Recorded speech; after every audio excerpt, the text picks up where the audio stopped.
I love a bit of angry. I'm not an angry person. That is the worst thing. I'm like... The other day I was like, wait, when did cheese become so expensive? I think it's a heavy question, but it's a question that has to be asked. What you didn't need to do is just find people to find places for you. I found this new venue that's accessible. You should come here. And I'm like, you're in Brighton. Being LGBTQ plus, God, why do I always really struggle to say that? But I always hear that comment, like, if I'm eating sweets, like, should you be eating that? I'm like, yes, because I'm going to go into a coma if I don't. Would you like to see? Cheese is always expensive. Welcome back to the Not Quite Pod. Today we've got Alex with us. Alex, do you just want to quickly introduce yourself and let everyone know a bit about yourself? My name's Alex. I work in the music industry as a live music promoter. So I predominantly work on touring and shows in and around the UK. I also run a female collective charity called Women Connect. Awesome. And we're going to dive into this because I have been really excited to interview you because I think some of the areas that you're working in are really exciting. You mentioned, like, obviously working as a music promoter. Now, that's quite a space where it's a bit of the untouchables. Unless you're in the industry, you don't really know how it all works and what happens. What would you say is one of the hardest things when it comes to arranging events, arranging gigs and doing sort of the background stuff that no one really sees? I think... like most of the time when I tell people I'm a promoter, it's a lot of people are just kind of confused as to like what I do. So just kind of to give you like a bit of background, I'm the person that an artist or like an agent would contact when they want to do a tour or a show. So that includes everything from like arranging the ticketing, ticket prices, maybe production bits here and there, marketing, catering. So all of like the finicky little bits that will go into just the production of a tour. I'd say the hardest bit, it sound a bit mad, but the hardest bit is sometimes guest list. Like deciding, okay, how big should the guest list be? That because we have to take tickets off sale to kind of give to the artist who will be putting on their show. So everyone wants to come to a show and everyone wants all their mates and their families to be there. So I think that's also like one of the hardest things to kind of just decide, okay, we've only got 20 spaces. What do we do with this? How do we say no? Like, who do we say no to? And it's more of like a first come, first serve, but also really bad when like people need more space than we actually do have. I guess that's not really that hard, but in my mind, because I get my back up a little bit. So to me, that is hard. No, I get that. I mean, also, what sort of numbers do people do? Because, like, I'm thinking, like, particularly coming from an Irish background, we have loads of family members and everyone wants to get involved. So, like, what sort of are the general numbers when you're dealing with artists and wanting to bring their friends, family? So, like, yeah, I guess it varies, but... yeah, there's no real blueprint for that. I think it definitely does vary. It depends on the size of the show. So if it's like a massive one, we might hold like 50 to 100 names back. It can be a smaller show, so maybe like 5 to 10. It literally depends on the person and what we actually want to achieve from the show. Amazing. What, actually, saying about numbers, what's the biggest... I know you can't give us too many details, but what's the biggest gig that you've done, like, numbers-wise? The biggest gig that I've... Do you know what? No one's ever asked me that before. What's the biggest gig that I've done? It'll be in the thousands. Probably... Oh, what's the biggest venue that I've done? Be around 5,000, I think. Nice. That's a decent size. Yeah. So I'm getting by. Doing all right. Nice. How did you end up in the music industry and how did you end up there? So I used to play the violin when I was younger. I still kind of do, but it's more of like a hobby now rather than like learning and lessons. And I've always loved music. So I just knew from an early age I wanted to kind of be involved in the music industry a little bit, but I wasn't sure of the roles. So when I turned 17, I started like kind of working out what I wanted to do. Was it uni or other things? And I then applied to work at a bar. But I remember I got... obviously rejected because I was 17 years old. So they told me to like reapply when I was 18. So I reapplied when I was 18. I started working in bars and venues and it just kind of like snowballed from there. So I met like different agents, different managers and artists who would like come and perform at the venue. And then I was able to progress and actually start programming. So I moved on from like the bar work to programming. And then, that kind of just piqued my interest. And I just knew it's definitely like promotion was the type of thing that I wanted to be involved in. Someone got in touch with me and they said they had a role. So I went to interview for it, and then I've kind of been involved in events ever since. But I've been running events on the side, like alongside like the bar work and university for like 3-4 years before I got like my first proper like music industry role. What is like? I always think like I've arranged like a couple of casual events, but I always think like venues is one of the hardest things to have a think about, particularly when you're dealing with like smaller scale stuff. When you're playing in the big leagues, you kind of know where you're going to be aiming for, but like trying to do your smaller, more what's the word, like close knit events, that can be really tricky, especially like obviously both me and you do some work in the disability space. As soon as you start asking the question of access, it's like ooh, everyone's scared. Yeah, especially like I always think like I the worst thing is I bring this up all the time on the podcast of like disabled toilets. They're the hardest thing to find. It's always like to come by. Yeah, like going to gigs, like hidden like gigs in like London and stuff. I'm just like, the main reason I avoid it is mostly because I'm like, guys, you're probably going to tell me that the toilet's up like 15 flights of stairs. That's like my worst nightmare because I have like a bit of hip immobility. So toilets being at the top of stairs, like just my heart literally falls into my stomach. Like, oh my gosh, how am I going to get up these stairs? How am I going to get down? But we do try and work it out. Like a lot of the gigs that I do try and make sure that like, okay, this is actually accessible. It's not, okay, we say we're an accessible venue, but then there's like you said, 15 steps to get into the venue, and there's, or maybe the toilet's not big enough for a wheelchair, or, you know, like just little things like that people kind of like forget. Yeah, my personal favourite is I've been to places before where the disabled toilet is a disabled toilet, but it happens to be up a step. Yeah, like, great, thank you. Yeah, who thought that one through? But yes, it is crazy. Like, as well, like, well, oftentimes when you go see music and stuff, you're obviously people normally they have a drink and everything else, so it just always gets extra complicated. Yeah, exactly. There's so many great venues in London, though. Like, I will say, like, there's a lot of places that I've found personally. I don't really spend like a lot of time regionally in, you know, like Manchester, Leeds, Bristol, like all of the other places. But some of the stuff that I have found in London, I'm like, okay, I'm all right. You guys are doing your thing. Like, it is hopefully getting better. Like, we're moving towards a different space, I think. What's some of the best you kind of piqued my interest there? What are some of the best like accessible venues that you found that people might not necessarily know about? I'd say I've been to a place called Protein Studios. It's great there. Obviously you take that with a pinch of salt, guys, because I thought it was accessible from like what I've seen, but again, like other people, it might not be accessible to them. But to me, like I think Protein Studios are doing really well. Like I found I'm not working there, but going to events there was like really good for all of the complications that I have. Yeah. Yeah, it's interesting, like, as well, a lot of artists now are, particularly any artists that have any kind of disability, are now restricting the performing they're doing in non-accessible venues to kind of force change. I remember we had a conversation with Blaine Harrison from the Mystery Jets, and he's now got a thing where he doesn't perform unless the venue's accessible, which I think's a great place to be. My business brain goes, oh, that's working in a very tight niche, but it's a great thing to do. Like that, though. Yeah, like, because, you know, like you have to think of others, and I think it just like it definitely helps to like push the change. So I love that. It's like standing up for what you believe in as well. Do you work in a specific genre? I didn't actually ask that. Did you? Yeah. Do you work in a specific genre of music? Ah, okay. No, I don't. I'm across the board. So I work with like a lot of like R&B, jazz. We've got some rap, a little bit classical here and there. Nice. I chose that personally, though, so I won't say that's for like every promoter. Some promoters are, you know, a little bit more comfortable with, you know, sticking to a certain genre. But me, myself, I like kind of like all kinds of music. So, and I do like to challenge myself. So sometimes, like in the classical space, for example, I don't really know a lot about it. So I can try to like branch out and just see if it's like something that I'm excited to be working on. 100%. I feel like I have a very strange music taste. My musical taste will go all the way from like current grime to like 70s club classics, and then all the way to country. It's just my playlist on Spotify is chaos, absolute chaos. You've got a broad range.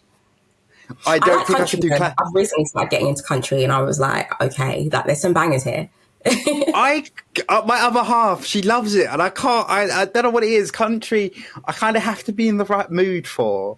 Like, you have to catch me in the right mood. I feel like most of the time, where I'm like in a perpetual state of being shattered, it's normally any aggressive type of music. I'm like, okay, I need this to keep me going. It's gonna pump you up. Definitely, and also being a gym head as well. Like, yeah, I love a bit of angry. Don't know why. Yeah, I'm not angry. That's the worst thing. I'm not an angry person. That is the worst thing. I'm like, you look quite smiley. I am. If you see me out in public, unless I've not had my first coffee of the day, I'm fairly approachable, or I like to think I'm fairly approachable. Yeah. Oh. What about you? Do you have a specific genre that you like? I think, what's my favourite genre? I think my favourite genre is jazz, you know? Jazz. Jazz? Yeah, I'm a jazz head. My friends love it. Like, I don't know. I like it again. I don't seek it. Like, I'll happily sit and listen. Go home and listen to it. Yeah, I'll happily sit and listen to it and go, actually, this is kind of chill. But yeah, I wouldn't actively go looking for it. Like, I'd love to go to a jazz bar. I've wanted to go to one for a while, but not been able to find an accessible one, funny enough. That's a challenge for me. I'm going to find one for you.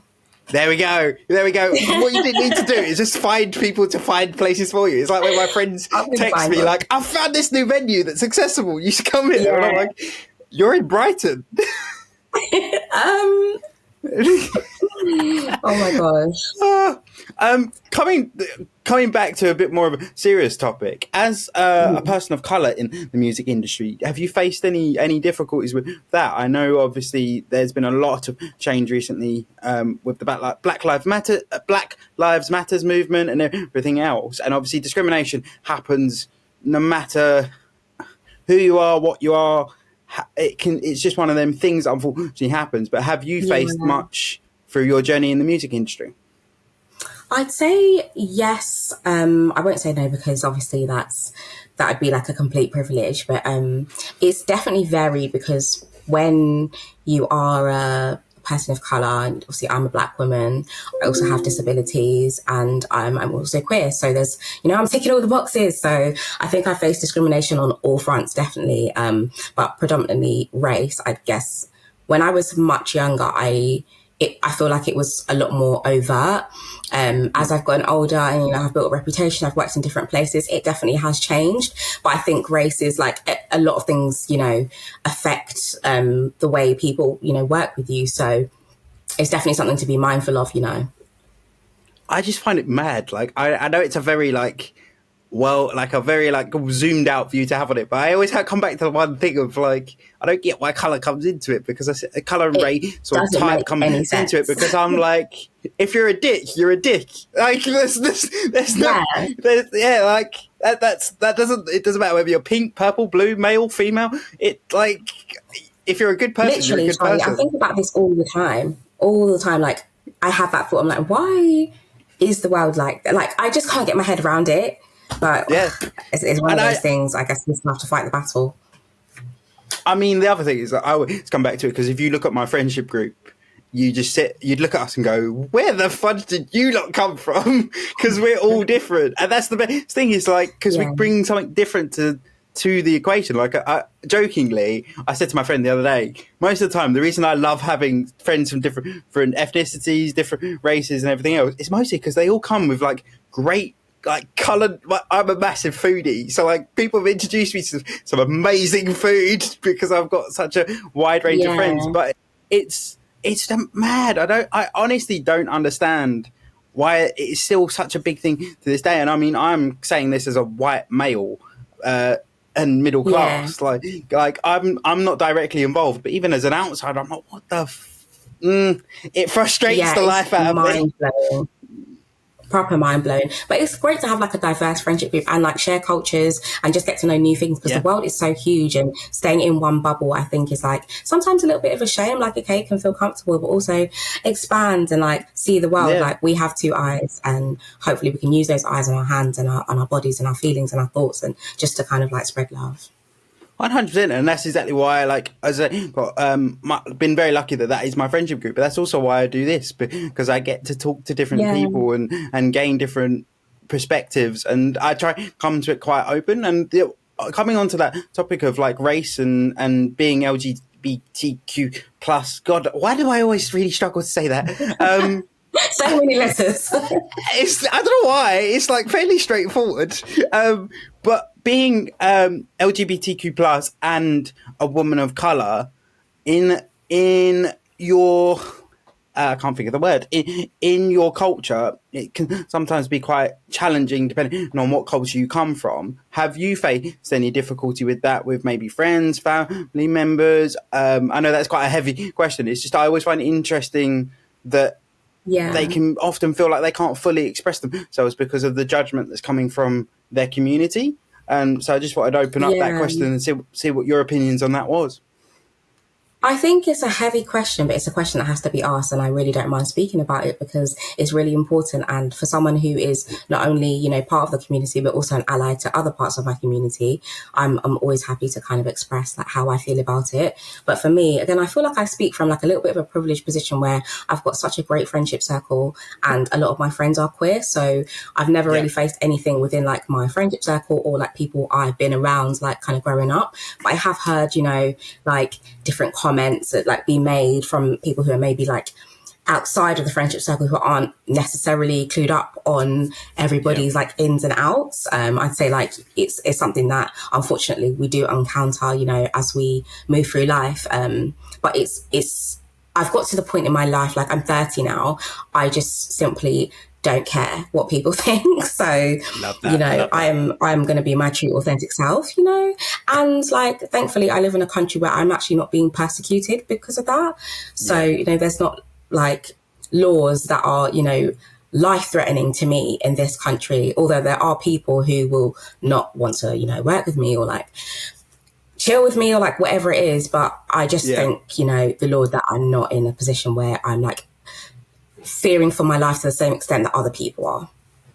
100%. And it comes back to that point I said earlier, like I don't see how it makes any impact on anyone apart from the individual. If they are identifying differently or attracted to someone different, why is it anything to do with you? Can they do when you play it in a work context, can they do the job you want them to do? Can they do it well? Great. Move on. Let's go. I wish it was that simple. It's crazy. I mean, my best friend of mine is non-binary, and he comes from a Nigerian background, and I know his family it's been very tricky for him to mention tricky for them to mention it to their family, and it's really interesting, the dynamic. I mean, whenever I play it in my scenario, playing it to my parents, I have no idea. I have no idea, because I think they would just... My parents are the sort of people that would just shrug their shoulders and go, cool, and that would be the end of the conversation. Right. I feel like that is like, and like that kind of response is like more, I guess, comforting, because like you're just like, why are you telling me this information? Okay, like doesn't make a difference. Let's move on. And you know, it is nice. It's interesting that it's such a like people have such passionate views on it. I just always come back in terms of like negativity. I just come back to the same thing of like, this makes no difference to you. It makes no difference to you. Why is it this big of a deal? Like, cool, move on. But we're going over old ground. But I just wanted to sort of really illuminate that, because that brings us nicely on to your project, Women Connect. Can you tell us a bit more about it? So Women Connect, we started in 2019, so it's been a good few years now. Me and a couple of girls that I work with, we had an idea to kind of, there's loads of like different female collectives or female forward collectives, but there can always be more, and there's space for all of us. So that's why we kind of wanted to champion our idea and help people. So I'm in a great position within my job. You know, I've got a lot of expertise, likewise with the women I do Women Connect with. And we all thought, okay, let's join forces and see what free resources we can come up with for people who are women and non-binary individuals who are struggling to maybe enter the creative industry, the music industry. They're struggling to kind of find mentors, or maybe they want to be a mentor and they want to, you know, find other people, like-minded people. So yeah, that's how we came together, and we've been running events for, like I said, about 4 or 5 years now. any kind of topic that kind of affects women and non-binary people. So we've done events around mental health in music, sobriety, the period poverty campaign in the UK, where a lot of people are struggling to find sanitary products. So we collect sanitary products and kind of distribute them out to like wherever it's needed, particularly primary schools, where a lot of people forget about, like younger girls, like forget that they are actually going through, you know, their monthly cycle as well, some of them. So homeless individuals. So we're just trying our best to kind of band together, and anything that we can do to help women and non-binary people, we are going to do that. So yeah, it's been going successful so far, and we've had so much support from like not only my company but outside people. Like, you know, we've had sponsorship, we've had a lot of people that gifted us stuff for our goodie bags. We always have like free goodie bags, which obviously contain sanitary products, beauty products, you know, for just resources that people need. So yeah, I'm really happy with like what we've built with Women Connect, because we have quite a big community now. Yeah, I love that. Like it, and also like you're targeted towards women and non-binary, but also by osmosis, I imagine you help the wider community just in general. So like, yeah, hats off to you. I mean, there's a lot you guys are doing, and also starting in COVID must have been a huge challenge. Do you know what? Like, we started just before, like, and then everything was shut down, and we were like, okay, what can we actually do? This is when I was like relatively new to like streaming and like, you know, online events and stuff like that, you know, when everyone was trying to work out Zoom and Google Meet, we didn't know what we would do at Skype and what happened to Skype. So yeah, that was really interesting, but we managed to persevere, and we carried on going, and our community stuck with us. So like now it's great that we're actually able to do physical events again as well, but we do like to like stream our events too, just to make it as accessible as possible. Love that. And I wanted to touch on the whole mental health in music point that you brought up earlier. What's your opinion on that, and what have you seen working in the industry? Because it's one of them things that we often, the outside world often sees the very negative side of it, of a lot of young artists struggling with their mental health, whether that be because they've shot to fame and don't know what to do next, or whether that be they're feeling the pressure of the outside world because now they've done well in the music industry. They now feel like they constantly have to produce good music or good material. So what's been your exposure to it, and what would you say on it?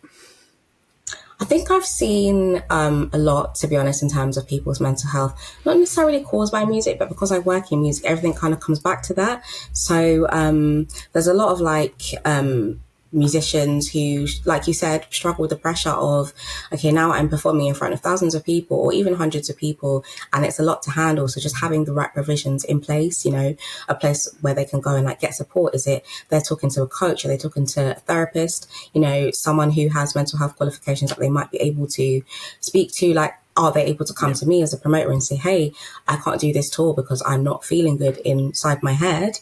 You know, like little things like that. Are they able to have an open dialogue with their agent? Like, I've seen so much, but luckily I haven't really had any instances where it's been really, really bad. Like, I know some of my colleagues have, you know, experience for that, like their own mental health, where it's kind of been, you know, not so great. I think as human beings, of course, like we all go through so much, and it's just important to have that, you know, support network around you. And I'm trying to be that for the people that I work with as well, like having seen how people can be on the road, you know, like back-to-back shows, and they need a rest sometimes. Like the mind needs a rest sometimes, just like physically you need a rest, you need a mental rest as well. I think it's really tricky. Like I was talking to a friend the other day about mental health and managing it, particularly for those that are creative, or a lot of us now do work outside of work. And then that becomes very difficult, because not only we might struggle with our own mental health because we've got so much going on, but then it can be very, very difficult for us to support others, because our brain's going 100 miles an hour because of all the different projects, things like, oh, I've got to cook dinner. Oh, wait, I've got to release that podcast episode. Oh, wait, I've got to go do this. Oh, wait, I've got to go pick up. And then you end up sitting there thinking, oh, shit, I haven't spoken to my friends in like 3 weeks. Yeah.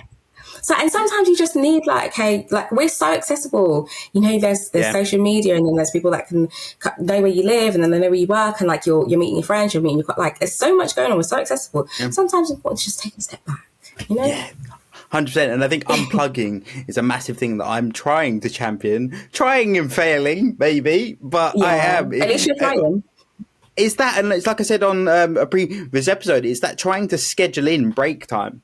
And that sounds really stupid, but like that's something I have to do because otherwise I will just keep going and going and going and going and going, and then you end up in a bit of a spiral. So I can imagine for artists, like that intensity of doing a tour and having to perform every day is so hard. As much as it's almost like you love what you're doing, then I think that's the saving grace, though. Yeah, I mean, that's the thing, is like you lose track of time and lose track of energy levels because you're doing what you love. But then sometimes it takes that person to go, hang on a second, buddy, you need to slow down. And here's why. Yeah, I was even saying to my partner the other day, like using taking a mental health day is absolutely fine. And utilizing your annual leave, like sometimes we work ourselves into the ground, and like when you use your annual leave, like maybe actually use it to do nothing. Like stop using it to try and catch up on stuff. Like we're not saving lives.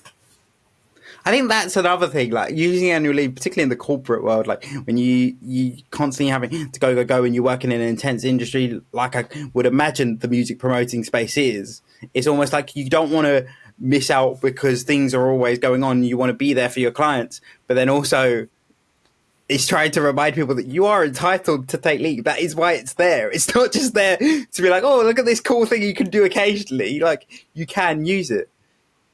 Yeah, and I'm so lucky because I've got the most like supportive team. Like I've like the job I currently have, I would not change for the world. Like my team are great, my boss is great. Like even the people who are outside of my teams in different departments, like I feel like I can really lean on them. And I've never felt more supported like in my working environment than I do now. Because obviously, you know, I've got chronic illness, so I take a lot of time off work, which kills me inside to say because I really do love my job. But just knowing I've got that backing there is like, it puts me at ease. We'll touch on your chronic illness in a little while, but has that had any impact from missing out on work and having almost that, I'm going to use a buzzword just because I can't think of a better word, the FOMO of missing out of work and the cool stuff that your work's doing? Has that had any impact on your mental health? I'm going to say yes. Yeah, you know, your colleagues will be, you know, they'll be meeting up and they'll be doing cool things and like stuff that you would have been involved in if you weren't ill. I think that's the part of the FOMO that I kind of miss. I'm like, oh, what a shame. Like, I really do love my job. And like, sometimes I'll even like bring my laptop to the hospital and my boss is like, Alex, like, no, we don't need to, like, it's not that serious. So I've had to like kind of mentally just tell myself to just stop because that's what's going to make you worse. And I guess at the end of the day, there's always going to be an opportunity that I can create from somewhere. So I've tried to like get the FOMO out of my mind. 100%. I think that's just advice for the wider community as well of like, it's okay. Like, I'm a big believer of those. I mean, I say this and I'm the biggest hypocrite going because I grew up with self-employed parents where the belief is the best cure for the common cold is to just keep going. But I'm a big believer of like, I'd much rather my friends, team members, colleagues take the day or take the week and come back 100% rather than like dying for the next 6 months. It's not worth it. Not worth it at all. Funnily enough, like to touch on the point that you just said, I feel like, I think it might be a mental thing, but like when I'm in, let's say the hospital or like in bed and I'm ill and having an episode or whatever it is, I feel like I'm worse when I don't get up and do stuff. Sometimes when I'm like, okay, I'm just going to get up and like refresh my flat, for example, then all of a sudden I'm like, oh my God, I feel better. But I don't know what that is. I think that might be like, what's it called? Like a placebo? I'm like making myself think I'm better. So yeah. I think it's also that distraction because then you're not like thinking yourself into a hole. So like playing it in my context, if I'm dealing with like a spasm or something like that, and I've got a distraction, it's not too bad. But if you're just late, like when it hits at 1 o'clock in the morning and you're just laying in bed, like, okay, I'm in a dark room, I can't do anything else. So this pain really hurts. Yeah, no, you're right. It's the distraction. That's definitely what it is. But it's interesting that people, I think we are slowly moving away from, I don't know, I commonly come back to, are we moving away from a hustle culture or is it getting worse? That's the other thing. I don't I know. don't know. Like, I think, I think we're trying to be more aware of it, but we're not doing very well. I mean, not at all, because especially since like the cost of living is really rising every single day. So I guess people are like, no, I've got to do this, I've got to do that, I've got to stay on job. And, you know, I think, I definitely agree with what you're saying. Like, we're more aware of it, but I don't know if we've stopped. No, I don't think we've stopped, because the thing is, like, coming on to your point of like the cost of living, I think everyone's got a side hustle, and everyone. Yeah. It's hard, because I am a believer of everyone, if they want to, should have one, because they should have a creative outlet with the thing that they really enjoy if that's not their day job. But then there is the whole thing of like, another reason for having a side hustle is to deal with the cost of living crisis, because they need the extra income to be able to cover all of their bills. And it's like, it's a weird place to be in here. Well, anywhere in the world, it feels like at the moment, but particularly as both of us are in the UK, it's wild. It is wild. It's crazy. I went to Sainsbury's the other day. I bought 4 things, like 4 small items, you know, bit of butter, like some little bits and bobs, and it came to £30. I almost screamed at the till. I said, oh no. Like, I mean, I have the £30, but that's 4 things. Yeah. I saw my partner picked up a block of cheese the other day. I was like, wait, when did cheese become so expensive? I like cheese is always expensive. Yeah, everything. Even like Lurpak is like £7 now. And I love Lurpak so much. Everything's just gone out. It's mad. Like, and then I'm very grateful that I work from home and don't travel into London, because then I think about the commute and I'm like, Jesus Christ, guys, why would you do this to yourself? We can't do this. I'm gonna have to live on the train. On the train. Well, the train definitely needs better Wi-Fi if it's got Wi-Fi in the first place. I just hate the fact that Sadiq Khan, and I can't believe I'm about to say this on record, Sadiq Khan keeps promising accessible London. When? You haven't done anything. How long have you been saying this? And also, who that's actually in a wheelchair or got any form of disability have you actually spoke to? Interesting. I'm interested to like hear what the pool of people that they actually do talk to, because I don't think I've ever been involved in like a study from someone who has more like invisible disabilities, like bar my hips. I don't think I've ever been involved in anything like that. Even like down to the toilets and stations, people who haven't been given a radar key but do need a disabled toilet. I like wonder how, just day to day, like if they're out, how do they kind of navigate? Yeah. 100%. I mean, to answer the question on the radar key, although please don't use it if you don't need it, you can just buy one, which I find really strange. So if you do need a radar key, you can buy one off Amazon, eBay, whatever. We're going to have to cut that out. We're going to have to... But it does frustrate me, because then, like, I think... anyone could buy it. On a separate point with the radar keys, there's a massive design flaw. Huge design flaw, which is the fact that, and I understand why it's there, because it's so that if anyone who needs support can get support and someone can open the door, but anyone with a radar key can open the door. So if you're in the toilet and I need the toilet and I don't knock before I open the door and the little red tag which some people isn't showing, you can just hiya, how are you? You know, you've actually blown my mind, because I have a radar key and I used the disabled toilet once. I think it was at what station? I think it was at Victoria. Yeah. And someone opens the door and I was so confused. I was like, how did they open the door? They apologized, of course, but I was like, how did they open? I didn't know that. I thought once it was locked, it was locked. No, so it literally, I think the only reason I can rationally come to is the fact that it's so that if I fall, like, to play in with me, if I fall over and I get stuck, someone's able to get in. But that also means anyone can get in. The amount of times I've been in loud bars, and I can just hear the key in the lock, and I'm shouting as much as I can. Someone's in here. Nope. I mean, talking about music, one of my favourite stories when it comes to this is I was going to Reading Festival, and I'd gone to the toilet, and basically someone was knocking on the door, and he kept a classic moment of basically my wheelchair had flipped over and everything had fallen out of my bag. So I was like, No. Great. So, someone's now waiting outside the toilet, and now I'm trying to fight everything back in my bag. Anyway, this guy keeps knocking on the door, knocking on the door, won't give up, even though I keep saying 2 minutes, and he's getting progressively more angry. I've had to text my other half and be like, yo, someone's outside the door. Can you just tell them to give me 5? And anyway, I've sorted it all out. She's got there, and he was moaning, and I've opened the door, and he was like, it was this old guy, and he was like, oh, I thought you were one of these pop people, and I was like, why pop people? Do you mean someone going to the festival? Because I am, but I'm also in a wheelchair. I'm enjoying myself here like everybody else. Yeah.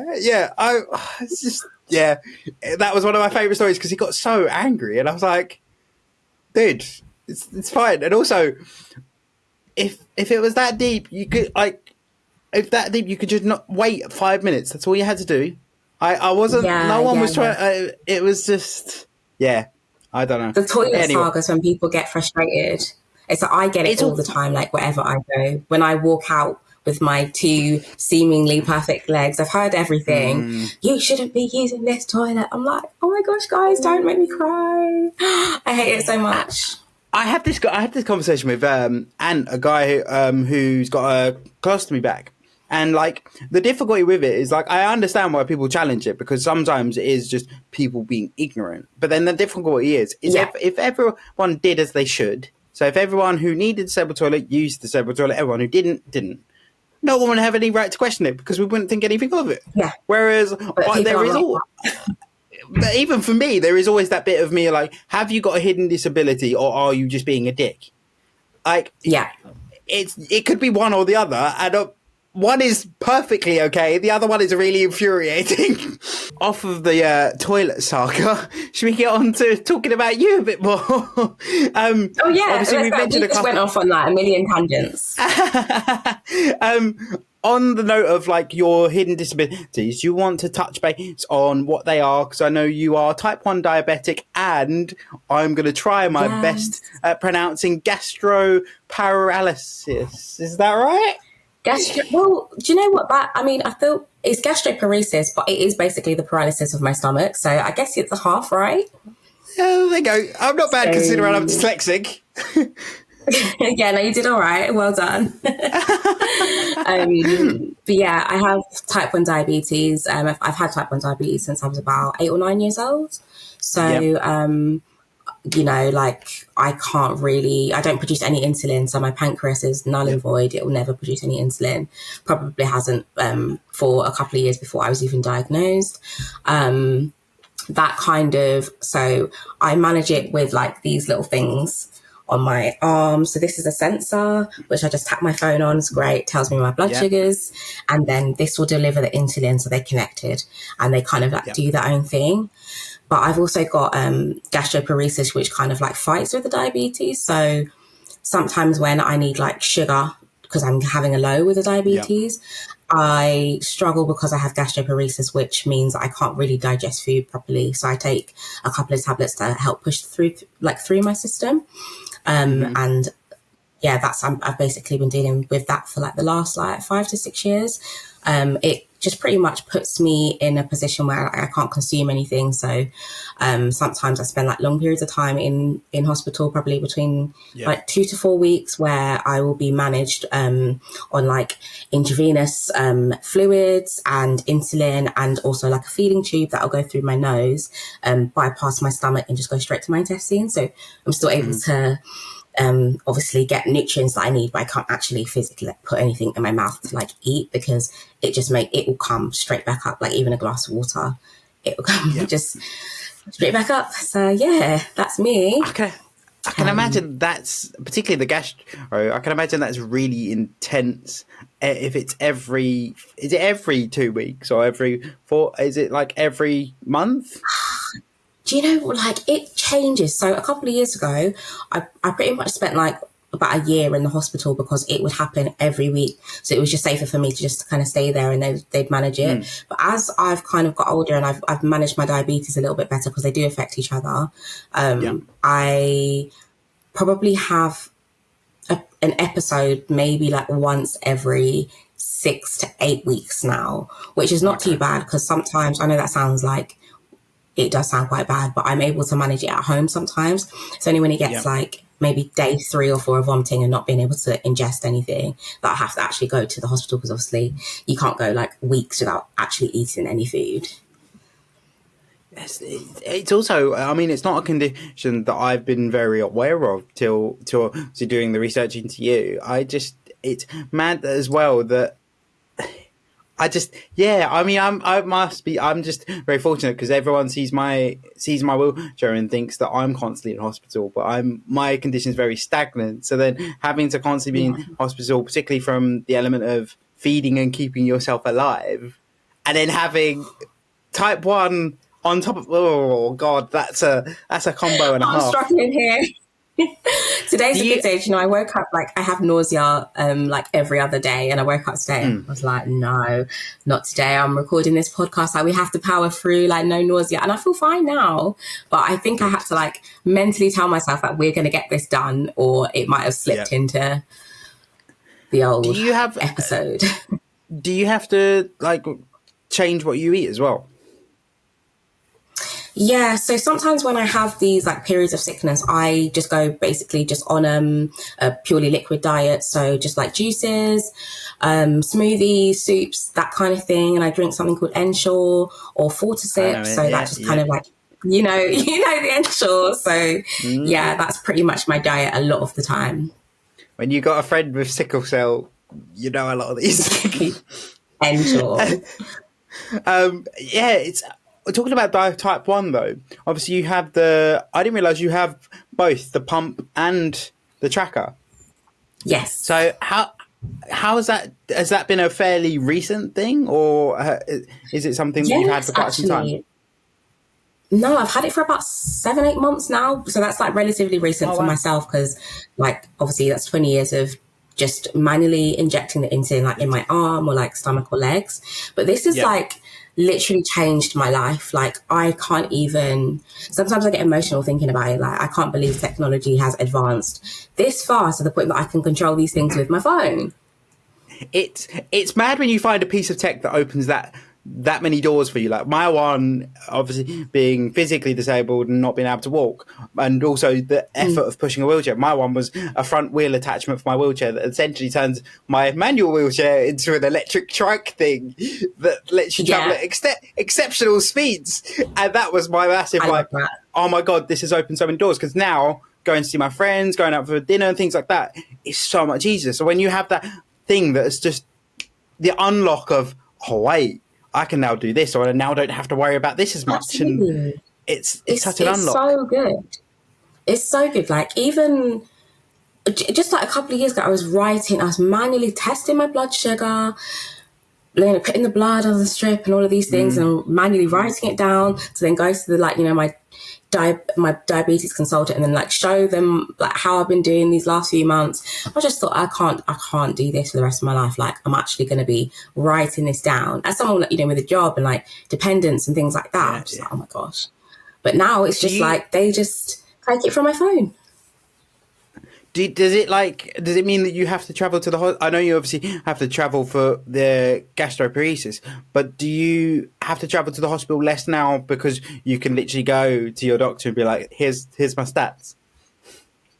Yeah, literally. Even I don't really have to even tell them. Like if my diabetes consultant wanted to just go and have a look, like now she just has to log in, type in my name, and it will just bring up all the information for her. So I don't even have to be like, oh, I've uploaded it for you, because before you have to upload it. I know. That's well cool. I love that. Does it cost anything? Not for me, because I have a medical exemption certificate, so I don't actually have to pay for it. The only time I paid for my sensors is when where was I? I can't remember. I was somewhere and I didn't have a spare one. So I went to like the Boots and I was like, oh, can I get one? And then they said like I had to pay for it, which is fine. But outside of that, if I had a prescription, no, like all of my medications. Yeah. Was that were you traveling, or were you just out and about? Yeah, I can't remember where I was. I think I can't have been abroad because, it was somewhere in the UK, but I know I wasn't in London. Does it cause any problems like when you go abroad? Because obviously some countries don't have them, and I mean I've been questioned for equipment I've got that others don't have access to, and it's like I'm not trying to cause any problems. Yeah, I haven't encountered anything yet because I always have like spares of things.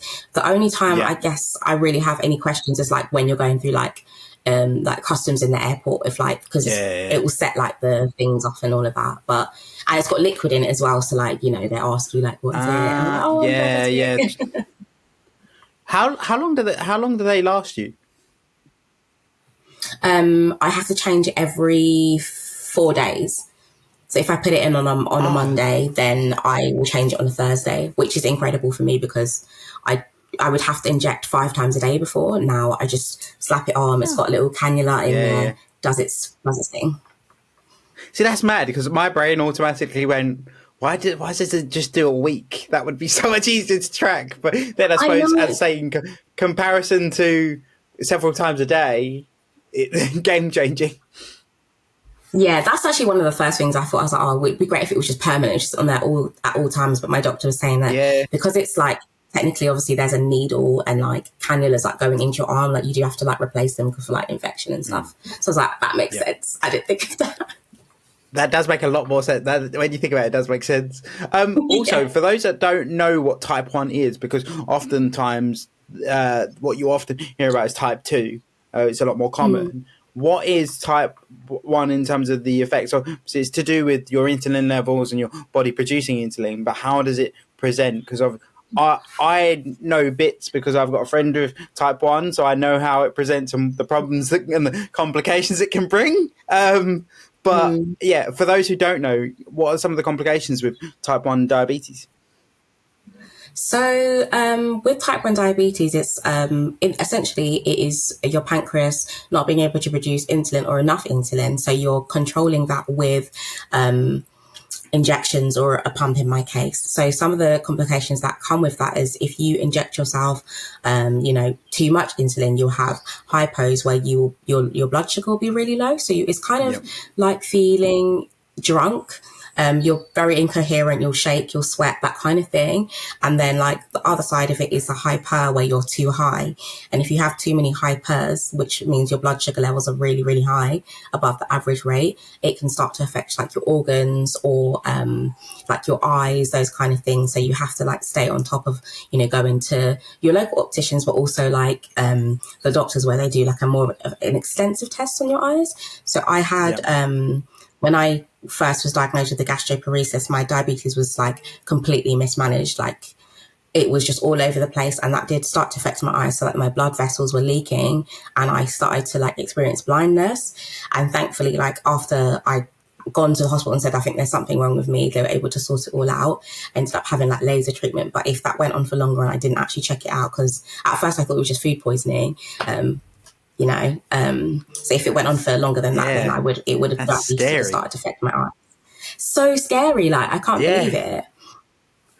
Yeah, it's like, also like every time I go to the doctors, I'm just like amazed. I just think whenever, because I've had a couple of guys on here that are visually impaired, and I just think that whole journey, even that temporarily, terrifying. So terrifying. I opened my eyes one day and I couldn't see, and I was like, what's happened? Like panicked, called my dad. He was like, all right, we need to go to the hospital. Like, I don't know what's happened. But then it started to come back in like bits and bobs, and I could see that there was something like blocking, and they told me it was just blood. But the most terrifying moment of my life. As I say, this whenever I have conversations like this, it reaffirms that I'm so grateful that my condition's my experience of cerebral palsy is very like stagnant. So like it just is what it is, and that's that. But for those that have anything that can drastically change, it's crazy. How does it affect our fight though, don't we? Definitely. And I think as well, we need to get away from the whole, you see it a lot, this disability community of almost like, I call it disability jousting. It's like, my disability is worse than yours. Why are we arguing about this? Yeah. They all suck. Olympics. Yeah. They all suck. Why you stop They're all whinging? terrible.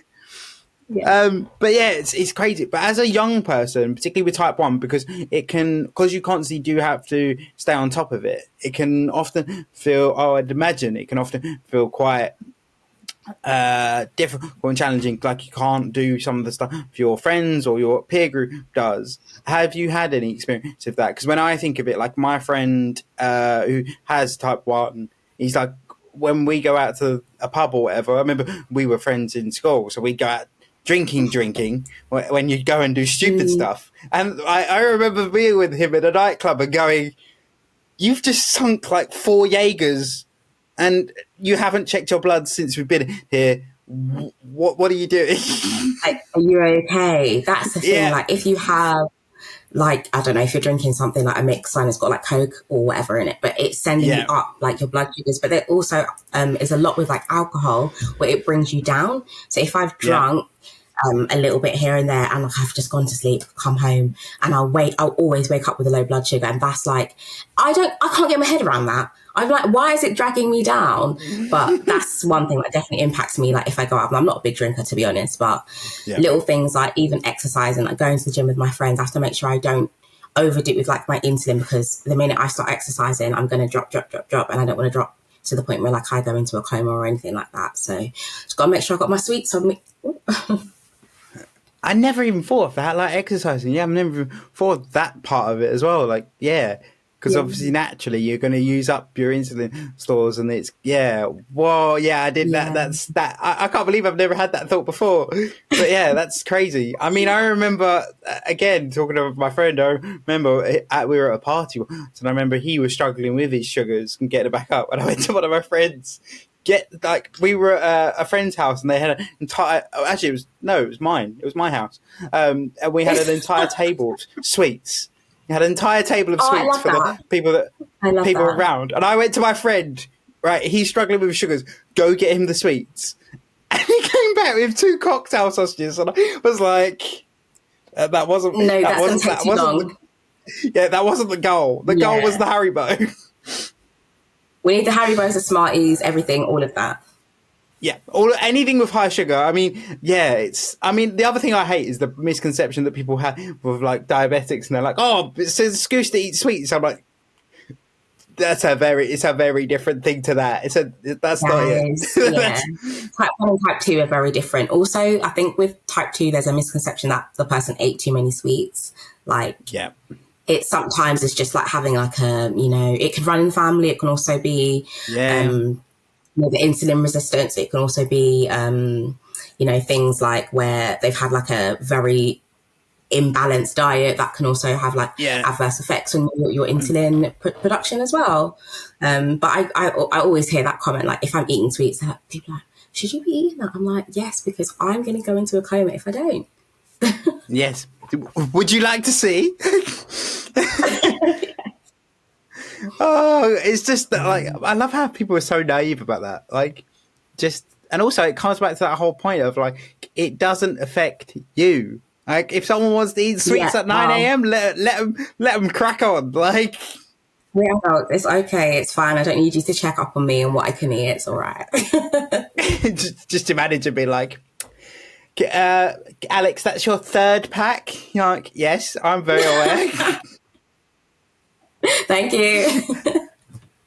Coming back to the gastroparesis, what was your diagnosis journey like? Because as you say, it was a bit of a later diagnosis for you. What was the journey for that? From the moment I got ill, I just, like I said, I thought it was food poisoning. So I kind of just like waited for a week for it to like go away, because I was vomiting a lot. I wasn't able to keep anything down. Everything would make me feel nauseous. I'm like, oh, this is definitely, I've eaten like something dodgy. Then I got into, I think, like week 2, and I was like, well, this is not letting up, so I should probably go to A&E. Went to the A&E, had some tests done, and initially they thought it was food poisoning as well. So they kept me in just to have me on like fluids. And after a week of me being there, I felt fine again. So because it was affecting my diabetes, I went into something called DKA, which is diabetic ketoacidosis. So they were managing that as well, and that was making me feel loads better than like I felt before I came in. So then on week 3, I was out, everything was fine. And then I think maybe like 2 months after that, the same thing happened again. Went back, they thought it was food poisoning again, same process. Got better on week 2, went out. And then I think like maybe on my 4th admission, I was sent for like extra tests because it was like, there's no way you can have food poisoning like constantly like that. So they did I can't remember the name of the test, but you have to eat some food. And I think it's like pumped with electrolytes. Oh, it's called a gastric emptying study. And when the food like goes down like the tract and like enters the stomach and stuff like that, mine wasn't moving anywhere. It wasn't going to my digestive system. So, well, it was moving, but not as rapidly as like the average person's kind of stomach would move the food along. So that's when they said, okay, so you've got a bit of erosion in your stomach from the acid of kind of throwing up. So my stomach lining's a little bit eroded and my tract here. So I get like a lot of heartburn and stuff like that. And that's when I ended up being diagnosed with the gastroparesis because they pretty much said the food didn't move. So that's how they know I have the condition. So from then I was put on a treatment plan. Wow. So it was quite because I always get worried when I think of gut health and people get diagnosis in terms of those sort of difficulties. I always think it takes far longer than it should. It sounds like, although it was a horrible deal, you got it resolved fairly quickly by certain standards. Yeah, I think like all in all, it took about like after my 4th admission, and then I obviously went home, came back. I think in total from the first admission to the last one and then being diagnosed probably took about 6 months. But I think that was as best as they could do because obviously initially they thought it was food poisoning, and because I was getting better, they didn't think anything of it. But because I'm a diabetic, I think that's why it got diagnosed so quickly rather than like maybe the average person who doesn't have any underlying health conditions. Yeah. It's interesting as well, like when you got a condition that maybe plays off it, I wonder if that, like you say, there is an element of they're like, oh, but if it is this thing, this could cause significant problems for Alex. So we need to get on top of this pretty quickly. Yeah. I say, when it comes to gut health, there's so much around at the moment in terms of people thinking it's all in everyone's heads.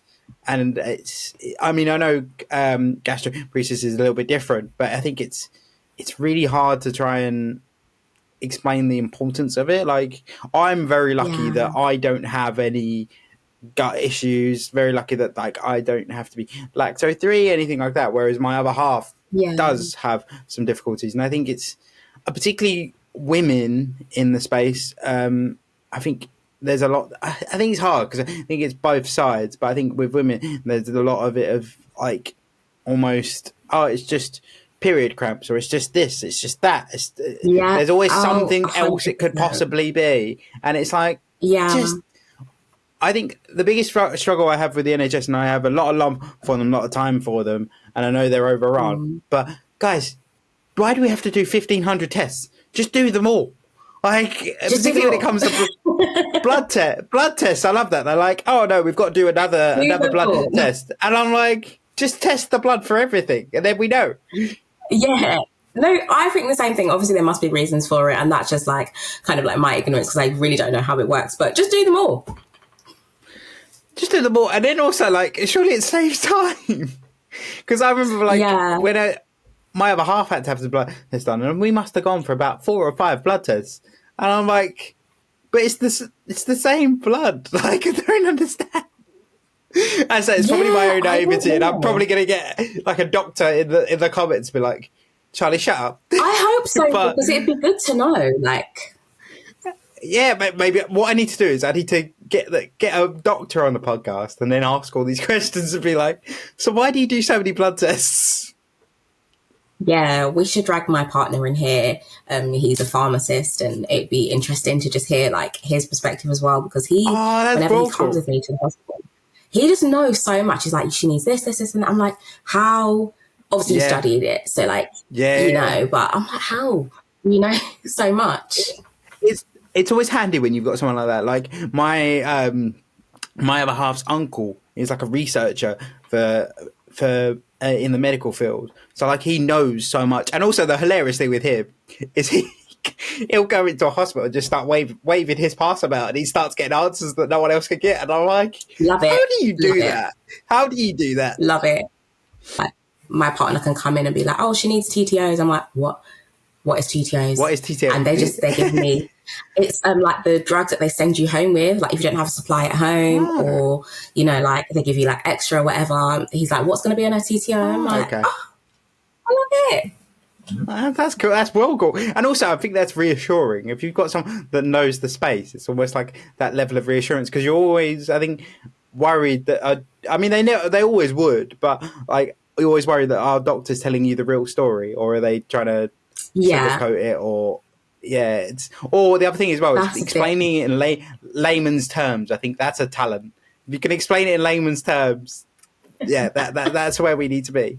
Do you know, we got a bit of a tangent, but do you know one thing that I confused me the other day? I was chatting to a friend about antibiotics, and what I don't understand is why pharmacists can't administer, to a point, antibiotics. Now, I'm saying if Charlie's on his like third round and the problem's not fixed, definitely need to go to a GP. But in terms of like your average ear infection, nose, like, I don't understand. Like, GPs are overrun as it is, let alone, just go to the doctor and be like, I've got an ear infection.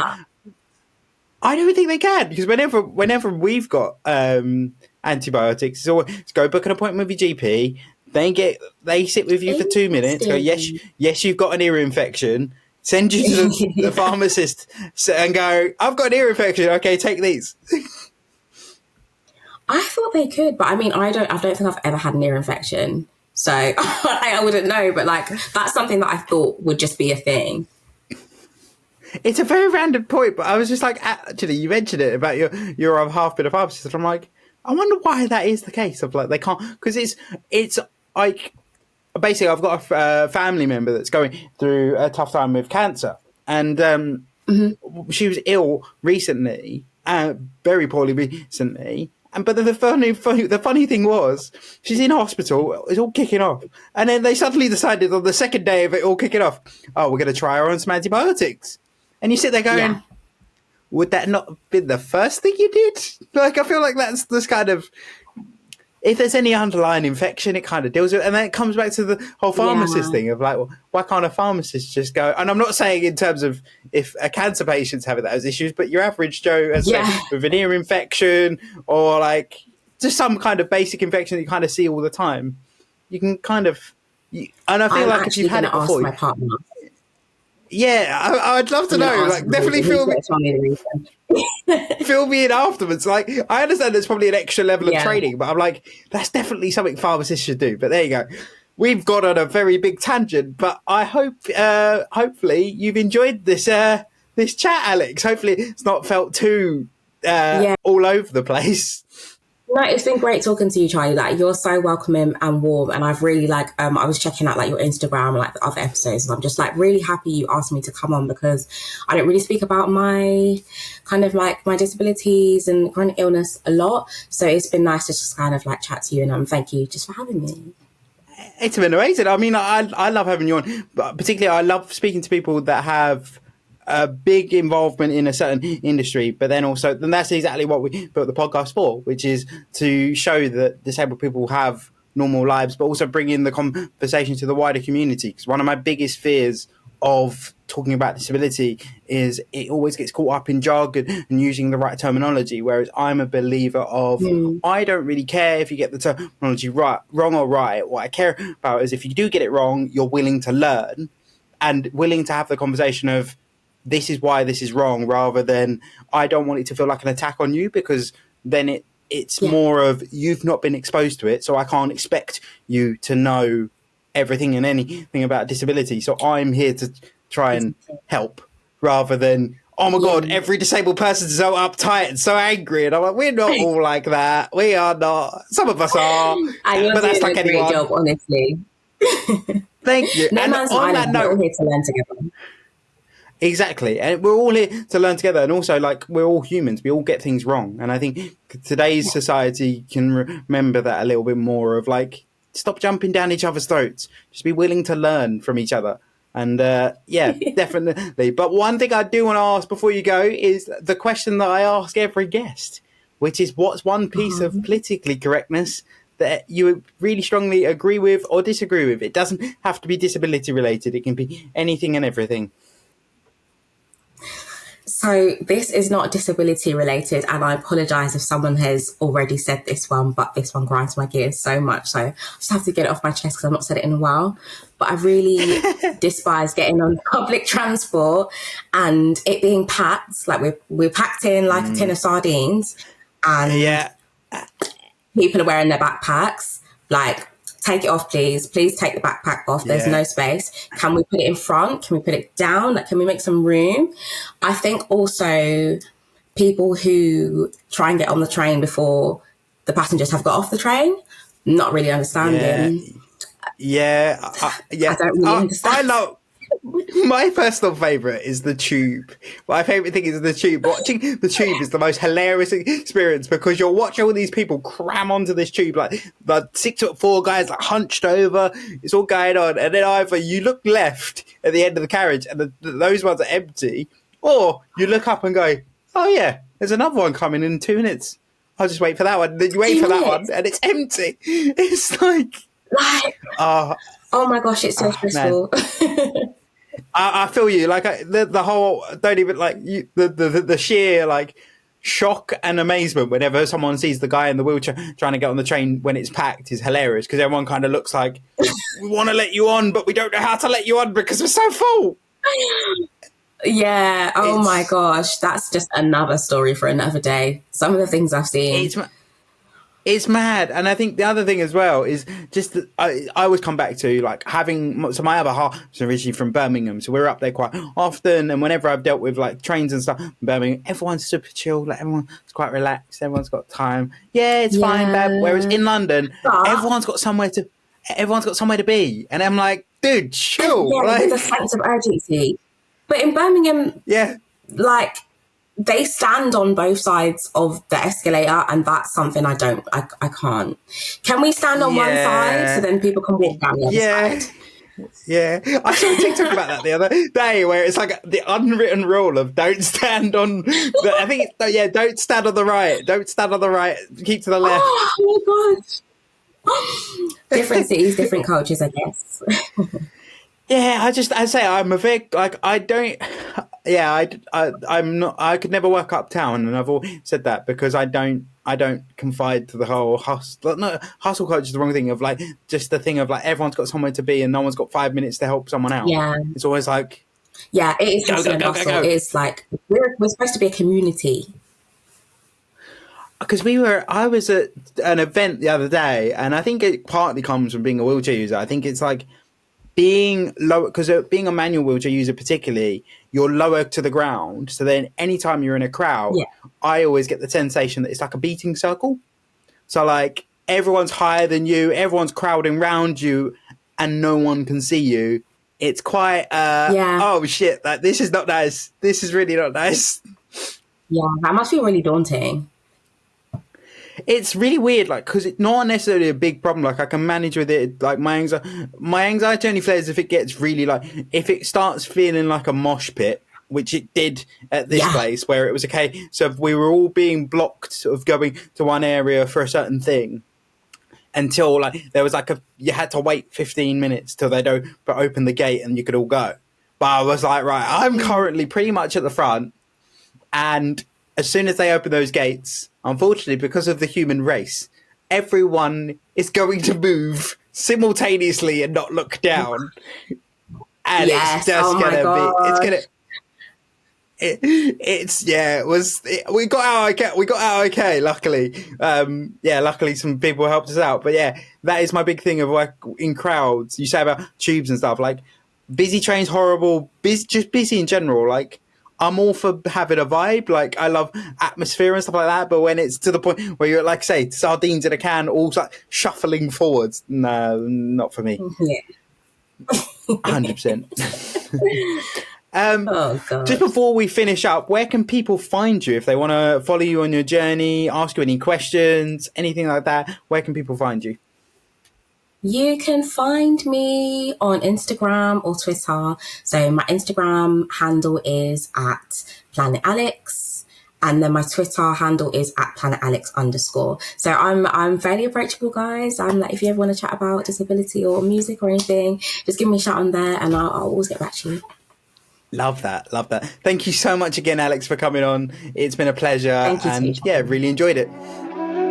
Thank you so much for tuning into this week's episode of the Not Quite podcast. Please make sure you follow us on TikTok and Instagram to get regular updates about the podcast.